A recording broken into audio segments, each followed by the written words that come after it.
मालिका चालू आहे। आज तुम्ही बघितलं असेल महाराष्ट्राची आणि देशाची कशा पद्धतीने आज अवहेलना चालू आहे जनतेची। आज तुम्ही बघितलं रस्त्यावरती खड्डे पडलेले आहेत, भ्रष्टाचार चालू आहेत, अत्याचार होत आहेत, ठेकेदार त्या ठिकाणी बिलं मिळत नाही म्हणून आत्महत्या करत आहेत, आज शेतकरी आत्महत्या करत आहेत। अशा पद्धतीने सर्वसामान्य नागरिक या ठिकाणी त्रस्त झालेला आहे। आणि तुम्ही बघितलं असेल सरकारला त्या ठिकाणी सरकारचं लक्ष नाही आहे। आज कित्येक मंत्री भ्रष्टाचाराच्या ह्याच्यामध्ये अडकलेले आहेत। ठाणे जिल्ह्यामध्ये तर तुम्ही बघितलं असेल केवढ्या मोठ्या प्रमाणामध्ये भ्रष्टाचार त्या ठिकाणी चालू आहे। सुप्रीम कोर्टाला शेवटी त्या ठिकाणी दखल घ्यावी लागली आणि 3000 कोटीचा घोटाळा या सुप्रीम कोर्टाच्या जागरूकतेमुळे त्या ठिकाणी उघडकीस आला। आणि असं असतानासुद्धा आज ठाण्यातली रस्त्याची अवस्था काय झालेली आहे, जागोजागी खड्डे पडलेले आहेत, वाहतूक कोंडी आहे, आज कित्येक ठिकाणी पाणी टंचाई आहे, आज कित्येक प्रोजेक्ट अर्धवट अवस्थेत पडलेला आहे। कोणाचं लक्ष नाही, फक्त काय पैसे देणे, त्यांना आपल्या पक्षामध्ये हे करणं। आणि आज संपूर्ण तुम्ही बघितलं असेल सर्व भ्रष्टाचारी लोक एकत्र येऊन या ठिकाणी काम करत आहेत। आणि म्हणून मी त्रिनेत्रधारी शंकर भगवान, आज पहिला सोमवार आहे, मी मी मागणं करतो ह्याला तुझा त्रिनेत्र उघडून या महाराष्ट्रावर आलेलं संकट आहे आणि हे संबंध जे काय चालू आहे त्याला तू निर्बंध घाल। आणखीन या महाराष्ट्राला चांगले दिवस लाभो, देशाला चांगले दिवस लाभो। जो आमचा शेतकरी आहे तो खऱ्या अर्थाने त्या ठिकाणी सुखी संपन्न हो। आणि आज जी काही परिस्थिती या महाराष्ट्रावरती आलेली आहे, देशावरती आलेली आहे, ते संकट दूर करो। सर, डान्स बार प्रकरणात जी आरोपांची राळ योगेश कदमांच्या वरती उठली होती, याला उपमुख्यमंत्री यांनी योगेश कदमांना पाठीशी घातलेलं आहे। योगेश कदम तू चिंता करू नको, मी तुझ्या पाठीशी आहे। मला वाटतं ते सर्वांनाच पाठीशी घालत आहेत, कारण त्यांनाच आता पाठीशी घालायची वेळ आलेली आहे।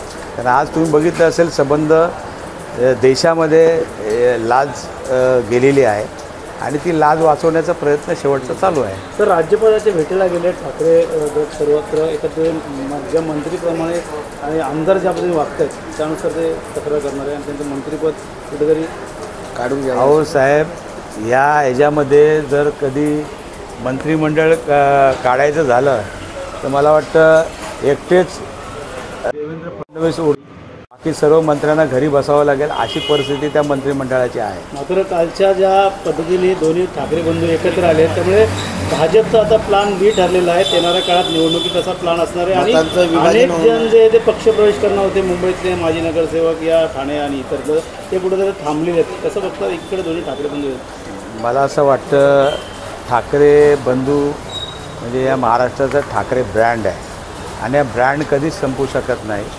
आणि शेवटी रक्ताची नाते आहेत, ते आज ना उद्या कधी एकत्र होणार, ते आज झालेले आहेत। त्यामुळे काही लोकांच्या पोटात दुखायला लागलेलं आहे आणि म्हणून त्यांची पोटदुखी लवकर बरं हो अशी मी प्रार्थना करतो। सर, मंत्रिमंडळात कुणाला घ्यायचं याचा निर्णय मुख्यमंत्री घेतात असं अजितदादा म्हणालेले आहेत। धनंजय मुंडेंना पुन्हा मंत्रिपद देण्याचे संकेत दिल्यानंतर आता त्यावर अजितदादांनी हे स्पष्टीकरण दिले। मला वाटतं यांच्यात कुठला दम नाही आहे, पोकळ नुसते हे करतात या ठिकाणी।